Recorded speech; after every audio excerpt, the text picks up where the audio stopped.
October is Child Abuse Prevention Month, and it's dedicated to raising awareness about child abuse and supporting children and youth. Karen Orser is the CEO of the Luna Child and Youth Advocacy Center. She joins us in studio to talk about the Go Blue campaign. Good morning. Great to have you in studio today. Good morning. Thank you for having me back. Before we get into the campaign, let's just talk about the Luna Center and the services you provide. Sure. Well, Luna is one of 9 child advocacy centers in Alberta, one of the biggest and most comprehensive CYACs, we call them, in the country. And for those that don't know, child advocacy centers are wonderful places that bring all the services and supports together for children who've experienced abuse. So it's a wraparound program, and we really support kids from the very first stages of when they've disclosed abuse, all the way through to what can sometimes be a lengthy court process. But before we had CACs, the process was quite different. All of these public systems didn't necessarily talk and share information, and families had to navigate really complex things at a really difficult time. And so it just really has changed the way we respond and the supports we provide.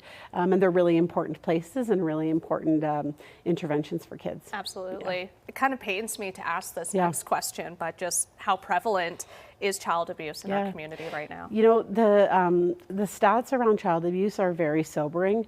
We know that 6 in 10 Canadians experience some form of abuse before the age of 18. And so it's an important conversation. We need to talk about it. We need to be aware of it. We need to take every opportunity to remind the community about the prevalence and everyone's role in preventing child abuse, because it's an issue we have to talk about. We're at an interesting time right now, too. We were talking off camera just about, how teachers have been, a big source for bringing awareness to the signs, but we're in a situation right now where that's not really happening for many schools. So what are the signs we should be looking out for? Well, I think teachers are a big reporting source. So with kids out of classrooms, it's extra important that we remind the community what to look for. But of course, there's kind of your standard things like unexplained injuries, children not wanting to be home or running away, knowledge, like sexual knowledge beyond what would be normal for a developmental age. But more importantly than a list, we always want to say we want people to trust their instincts. Like, we always hear those stories about people that look back and say, I thought something was wrong, I should have listened to my gut. And that's what we want to encourage people to avoid, is if you feel like something's wrong, that's important to listen to. And so there's tons of information about recognizing abuse, responding, reporting to disclosures on our website. We want people to check that out and just learn about the issue of child abuse and how to respond. For sure. Let's talk about the campaign this month. Go Blue, what's that about?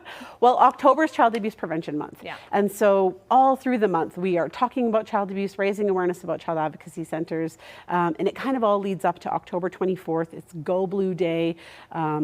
And we encourage people to wear blue, light up their houses blue, the Calgary Tower is lit up blue. The legislature, I believe, this year will be lit up blue. TELUS Spark will be lit up blue. It's just a day to wear blue and show solidarity, support, and just get involved and have a conversation about child abuse. Karen, thanks so much for coming in today. Thank you for having me. Yeah, of course. And of course, if you want more information, you can head on over to lunacenter.ca.